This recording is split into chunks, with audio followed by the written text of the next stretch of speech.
मुंबईचा जन्म होण्याकरता डायनोसॉर्सना मरावं लागलं. पहिले 100-150 वर्ष ही मराठी मायनॉरिटी सिटी. तेव्हा कोकणातून, पुण्यातून आणि साताऱ्यातून लोक इकडे यायला लागले आणि तेव्हा ही मराठी मेजॉरिटी सिटी. तर रोगे, घाटे आणि कूर अशी 3 मराठी फॅमिलीज होते. ते अफूच्या व्यवसायामध्ये होते त्या काळामध्ये. अब्राहम लिंकन यांनी जर लढाई केली नसती तर कदाचित आपल्याला एवढी सुंदर दक्षिण मुंबई बघायला मिळाली नाही. आपल्या पंतप्रधानांनी सांगितलं की 2047 मध्ये विल बी डेव्हलप कंट्री. पण 2047 मध्ये लोकांना काय दाखवणार आपण की आपला वारसा काय आहे? तोपर्यंत वारसा सगळं निघून गेलेला. महाराजांच्या नावावरती इतके लोक वोट मागतात, पण राजगडाची स्थिती एवढी वाईट आहे की जिकडे सईबाईंचं वृंदावन आहे तिकडे लोक टम्बलर घेऊन बसतात. जर तुम्ही गेले 10 वर्षामध्ये एकदाही म्युन्सिपाल्टीच्या ऑफिसमध्ये जाऊन कंप्लेंट केलेली नाही आहे तर तुम्ही जागृत नागरिक नाही. खूप लोक आमच्या वॉक्सला येतात तेव्हा ते सांगतात की जर इतिहास असा शिकवला तर कदाचित आम्हाला इतिहास आवडला.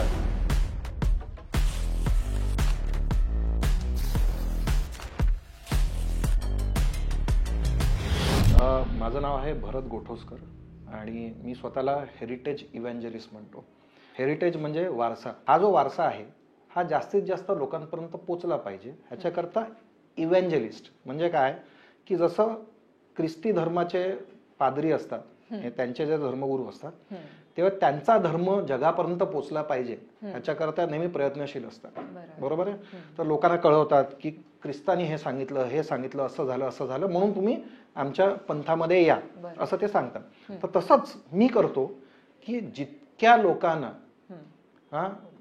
मुंबईच्या, महाराष्ट्राच्या किंवा तुम्ही जर परळमध्ये राहता तर परळच्या वारशाबद्दल तुमच्यापर्यंत पोचलं पाहिजे. त्यामुळे तुम्हाला आपल्या स्वतःच्या एरियाबद्दल, संस्कृतीबद्दल एक असं प्राऊड फिलिंग येतं. तर मी खूप वेळ वाट पाहिली की कोणतरी आणखी करेल मुंबई करता की ह्या वारसाबद्दल सांगतील, पण ते काय झालं नाही. तर शेवटी मला वाटतं ऑलमोस्ट 20 वर्षानंतर जेव्हा ही आयडिया माझ्या डोक्यात आली, 20 ते 25 वर्षानंतर त्याच्या मी डिसाईड केलं की मी एक अशी संस्था चालू केली पाहिजे जी मुंबईकरांना वारसा दाखवेल. आणि मला सगळ्यात सोपी कला आहे ते बोलण्यामध्ये 2 पर्याय आहेत. एक तर हेरिटेज वॉक्स कंडक्ट करायचे की लोकांना दाखवायचं की आजूबाजूला काय आहे. रस्त्यावरती फिरता आधी फुकट करायचो. एका वॉकला 200हून जास्ती लोक आले, आता एवढे लोक कसे हँडल करायचे म्हणून त्यांना बोललं की पैसे लावले तर लोक कमी येतील, पण ते कमी झालेच नाही तेव्हापासून. म्हणजे मला वाटतं गेले 10 वर्षामध्ये मला वाटतं 50,000 ते 60,000 लोक मुंबईच्या रस्त्यावरती आमच्याबरोबर चाललेत. मी आधीचे वॉक्स असेच केलेले, त्याच्यातून संस्थेचा जन्म झाला. संस्थेचं नाव खाकी आणि खाकी या शब्दाचा अर्थ फुल फॉर्म इंग्रजीमध्ये आहे keeping heritage alive and kicking in India. म्हणजे तुमचा जो वारसा आहे तो नुसताच जिवंत नाही राहायला पाहिजे, तरुणांपर्यंत पोचला पाहिजे. जर तुम्ही मास्तर बनलात आणि शाळेच्या धड्यासारखं लोकांना सांगितलं कोणीच ऐकत नाही. आणि खूप लोक आमच्या वॉक्सला येतात तेव्हा ते सांगतात की जर इतिहास असा शिकवला तर कदाचित आम्हाला इतिहास आवडला असतं. तर हाच प्रयास आहे आमचा की इतिहास सोपा करून सांगायचा.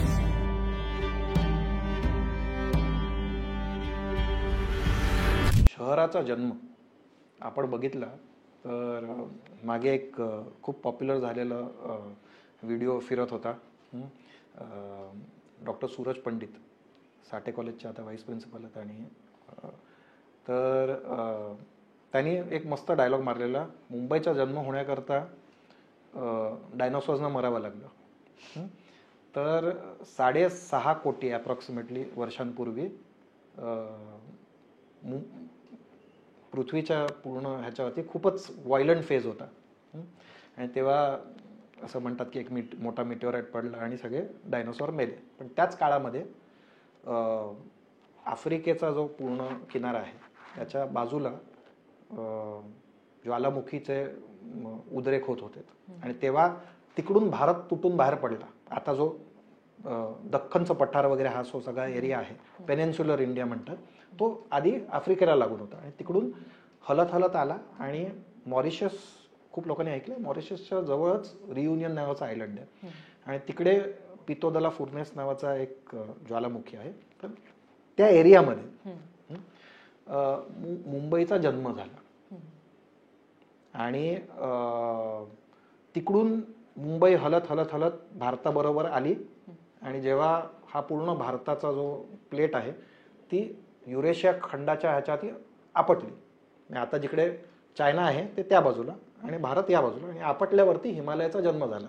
हे मुंबई ही हिमालयापेक्षा खूप हिमालय तरुण आहे मुंबईपेक्षा. मुंबई खूप जुनी आहे त्याच्यापेक्षा.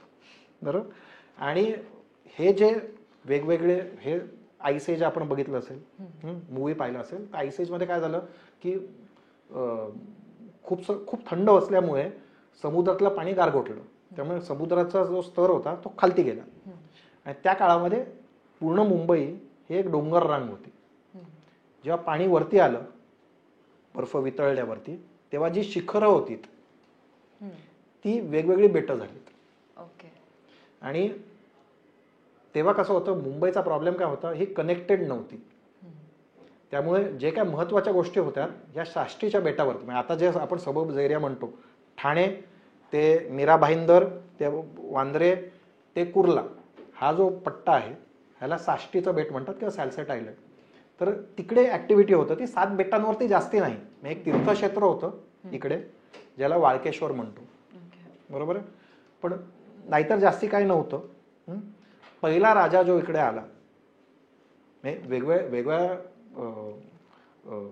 आधी मौर्य कालामध्ये हे होतं आणि सोपाराला नाला सोपारा जे आपण म्हणतो ते शुपारक होतं आणि तिकडे पोर्ट होता. म्हणजे तिकडे ग्रीस इजिप्त या वेगवेगळ्या लोकांबरोबर त्या काळामध्ये ट्रेडिंग होत होतं. बरोबर. ते महत्वाचं बंदर होतं. तेव्हा ते शहर होतं. त्याच्यानंतर कालांतराने ठाणे शहर झालं. शिलाहार राजवट आली तेव्हा ठाणे शहर झालं. त्याच्यानंतर माहीम शहर झालं. आणि सगळ्यात शेवटी इंग्रजांच्या खालती इंग्रजांनी जे शहर चालू केलं ते मुंबईच्या बेटापासून सुरुवात झाली म्हणून शहराचं नाव मुंबई पडलं.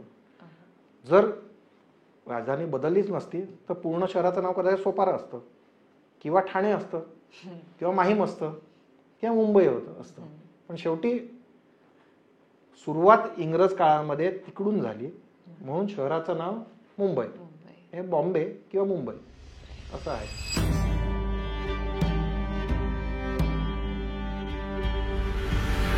पण मुंबई मॉडर्न सेन्समध्ये म्हणजे इंग्रज आल्यापासून मॉडर्न सेन्समध्ये ही 350 वर्षापूर्वी चालू झाली.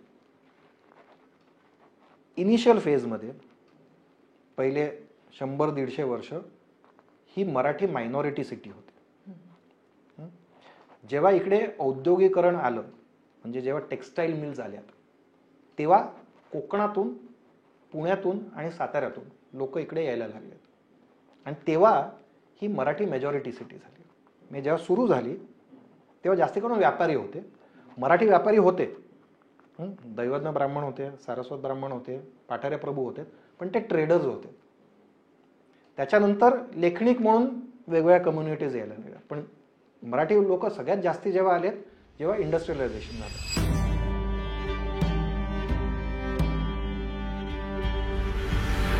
आता चायनाला कशाचीच गरज नव्हती तर चीनला पाठवायचं काय आपण हे इंग्रज लोकांना कळत नव्हतं.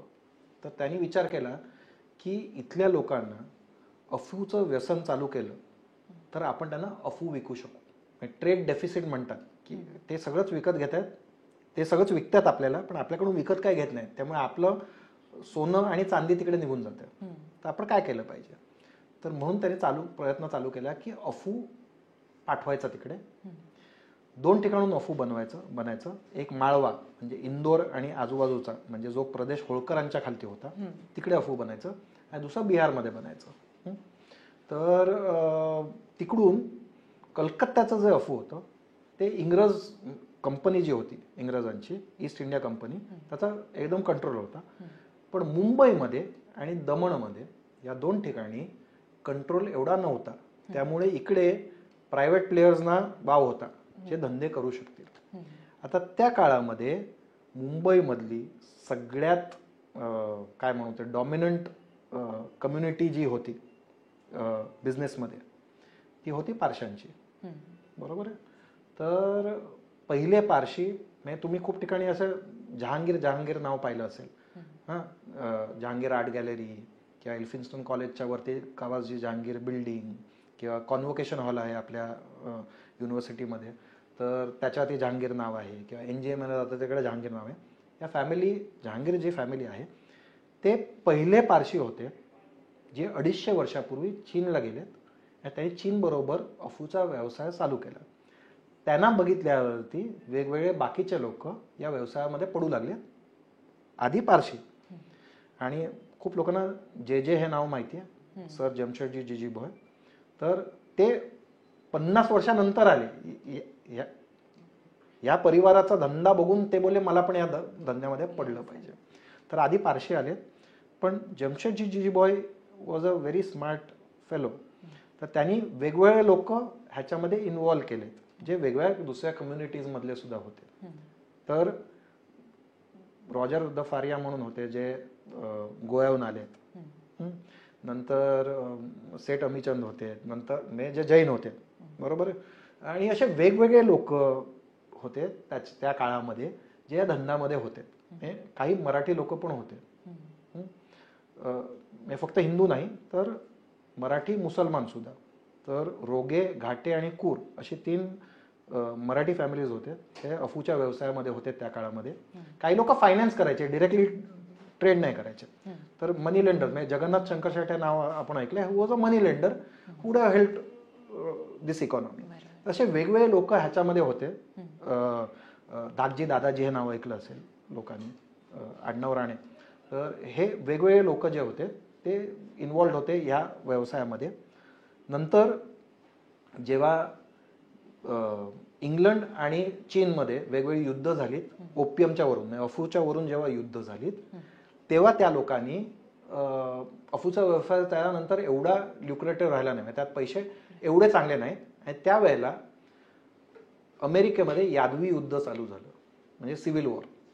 आणि त्या काळामध्ये एब्राहम लिंकन ह्यांनी त्याच्यावरती पुढाकार घेतला. आणि तेव्हा सगळा जो कापूस बनत होता, कापूस आणि तंबाखू त्या काळामध्ये जो युरोपमध्ये जात होता, हा अमेरिकेहून येत होता. या युद्धामुळे तो 4-5 वर्षाकरता थांबला. त्या काळामध्ये भारतामध्ये चांगलं कापसाचं पीक कुठे येतं तर विदर्भ आणि गुजरात. तर तिकडून कापूस मुंबईच्या बंदरात आला. तेव्हा रेल्वे चालू झाली होती, त्या मुंबईच्या बंदरात इझिली आला. इकडून तो इंग्लंडला पाठवता आला. त्याच्या आधी महत्व कलकत्त्याचं काय होतं की कलकत्त्याहून गंगेवरून सगळे गुड्स वरती खालती माल वाहतूक होत होती. आता रेल्वे आल्या, ती नद्यांची गरज नाही, तुम्ही माल रेल्वेवरून नेऊ शकता. बैलगाडीतून खूप वेळ लागतो ना, रेल्वे फटकन धावते. तर ह्या कारणामुळे मुंबईची भरभराट सुरू झाली. तर असं म्हणतात त्या काळामध्ये की द रोड्स ऑफ बॉम्बे वर made out of opium, opium म्हणून आल्या पैशापासून. And the grand buildings that you see, म्हणजे दक्षिण मुंबईमध्ये हायकोर्ट बघतो, BMCची बिल्डिंग बघतो, हे सगळं कापसाच्या व्यवसायाच्या वेळेला जे भरभराट आली तो पैसा बरोबर वापरला गेला. म्हणून ह्या सुंदर इमारती, म्हणजे जर एब्राहम लिंकन यांनी जर लढाई केली नसती तर कदाचित आपल्याला एवढी सुंदर दक्षिण मुंबई बघायला मिळाली नसती.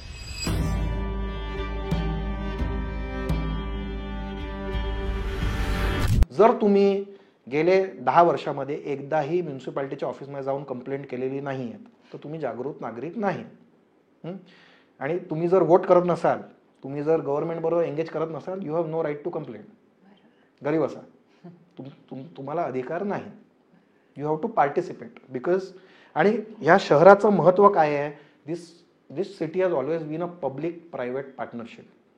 मुंबईचा मूळ किल्ला बांधला, शहर पूर्ण मुंबई शहर एकेकाळी एका किल्ल्यामध्ये होतं, फोर्ट एरिया आपण जो म्हणतो तो, हा पब्लिक प्रायव्हेट पार्टनरशिपनी बांधला. म्हणजे तिकडे राहणारे जे श्रीमंत व्यापारी होते त्यांनी सांगितलं आम्हाला पण गरज आहे याची, तर आम्ही अर्धे पैसे देतो, गव्हर्नमेंट पैसे देतो.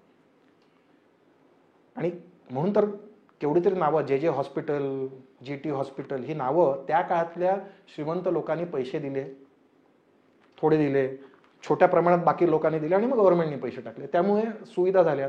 तर आपण जागरूक नागरिक असलंच पाहिजे. आपला प्रॉब्लेम काय ना, इंडिपेंडन्स नंतर आपल्याला असं झालं सब कुछ गव्हर्नमेंट देगा, तो तू क्यों फुकट मिलेगा, तू काय करतोस, तू आयडिया दिलीस का की हे इम्प्रूव्ह झालं पाहिजे.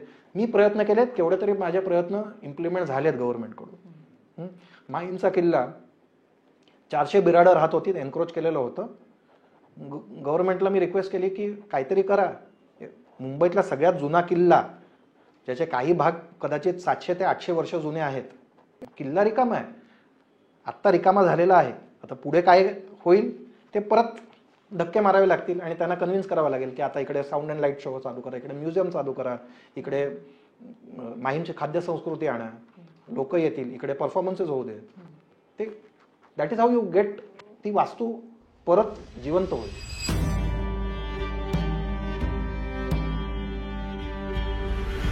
स्टॅच्यू ऑफ युनिटी बनला तेव्हा खूप लोक हसले होते की वाया.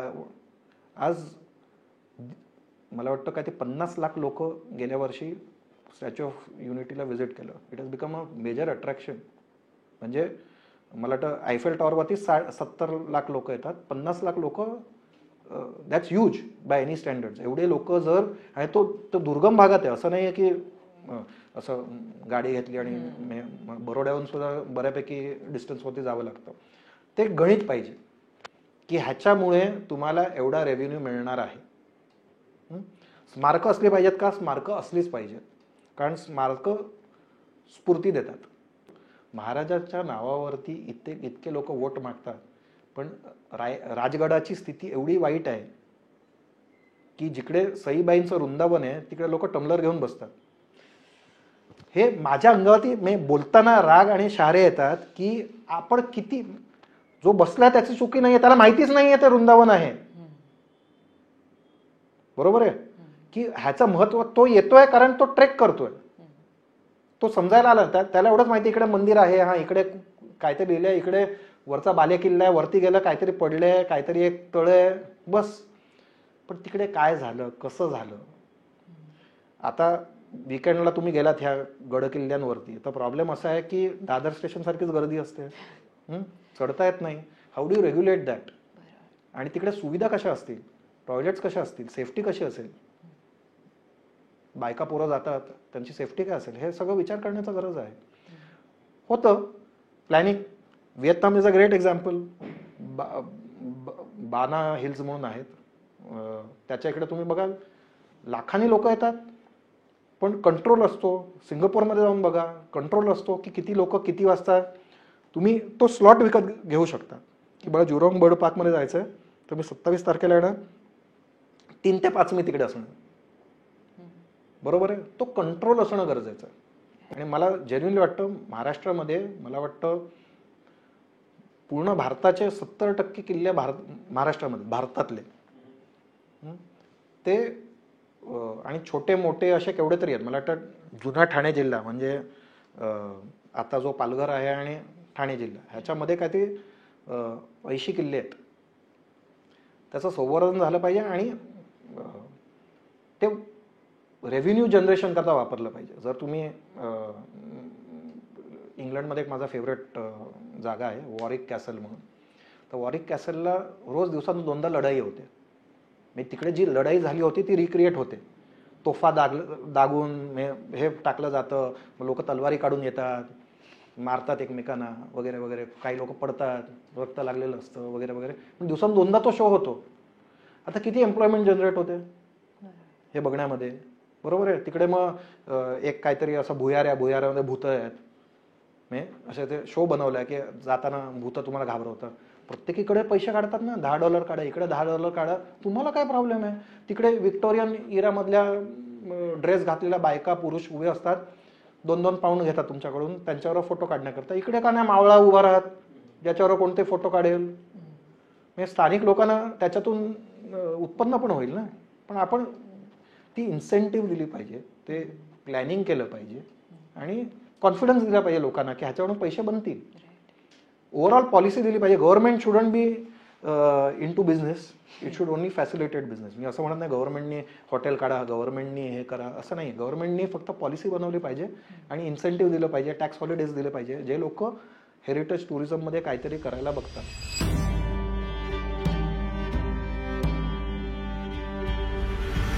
पहिलं म्हणजे कन्झर्वेशन का केलं पाहिजे. खूप लोक मला हा प्रश्न विचारतात की कन्झर्वेशनची काय गरज आहे? आपण एक काय श्रीमंत राष्ट्र नाही आहोत, आपल्याकडे एवढे पैसे नाही आहेत आणि मग फोकस करा ना. ते उपाशी पोरं आहेत आणि विधवा बायका आहेत, त्यांना काहीतरी केलं पाहिजे, किंवा अशी लोक आहेत त्यांच्याकरता काय, मी बोलो अग्री. पण जेव्हा आपण आपल्या पंतप्रधानांनी सांगितलं की 2047 will be a develop country, पण 2047 लोकांना काय दाखवणार आपण की आपला वारसा काय आहे? तोपर्यंत वारसा सगळा निघून गेलेला असेल. तर ॲटलिस्ट पहिली पायरी ह्याची ही आहे अवेअरनेस, म्हणजे लोकांपर्यंत पोचलं पाहिजे हे. दुसरी पायरी इज कन्झर्वेशन. सो पहिली पायरी मी बनवतोय ज्याच्यामुळे लोक कन्झर्वेशनच्या त्या डिरेक्शनमध्ये जातील. आता कन्झर्वेशन, मुंबई ही अग्रगण्य स्थानावरती आहे कन्झर्वेशनमध्ये होती. खूप लोक होते, शारदा द्विवेदी, फॉय निसन, श्याम चैनानी, असे राहुल मेहरोत्रा, असे वेगवेगळे लोक होते ज्यांनी आपल्याला मुंबईचा वारसा काय आहे हे समजवलं 60-70च्या दशकामध्ये, 80च्या दशकामध्ये. हे कसं केलं त्यांनी की त्यांनी जास्तीत जास्त आर्टिकल्स लिहिले. तेव्हा तर सोशल मीडिया नव्हतं. आर्टिकल्स लिहिले, इव्हेंट्स केल्यात, टॉक्स भरवले वेगवेगळ्या ठिकाणी की जनसामान्यांना कळलं पाहिजे. ॲक्च्युली मी सुद्धा 90च्या दशकामध्ये अशाच लोकांचे आर्टिकल्स वाचून मला वाटलं की हे केलं पाहिजे. आणि हेरिटेज कन्झर्वेशन माझ्या मते ही रिले रेस आहे. एका जनरेशनने तुम्हाला बेटन देणार, तुम्ही तो पुढच्या जनरेशनपर्यंत नेला पाहिजे कन्झर्वेशनमध्ये सुद्धा, नॉट जस्ट अवेअरनेस.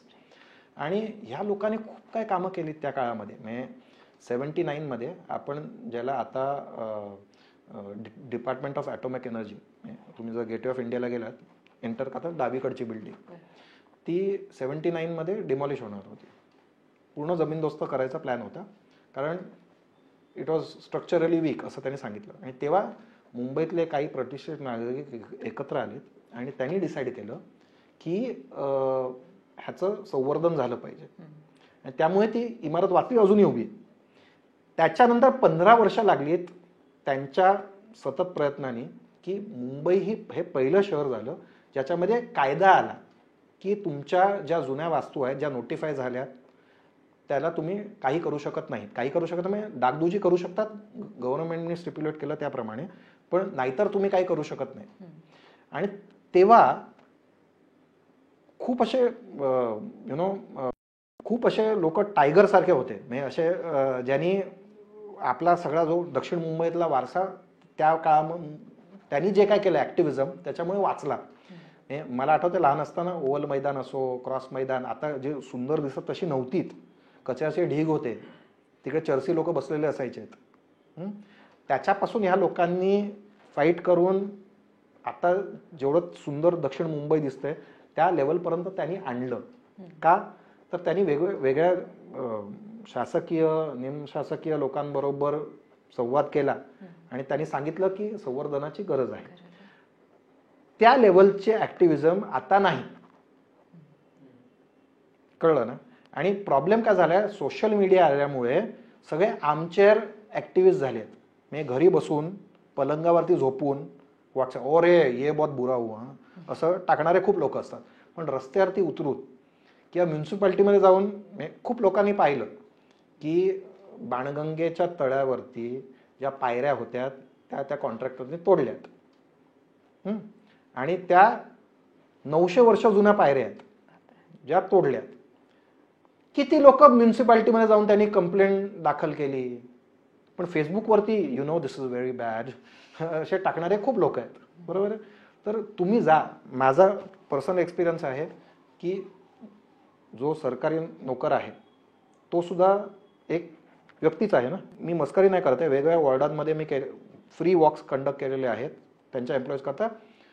जे झाडू काढतात त्याच्यापासून ते असिस्टंट कमिशनरपर्यंत आणि कमिशनरपर्यंत हे सगळेजण आमच्या वॉक्समध्ये आलेले आहेत.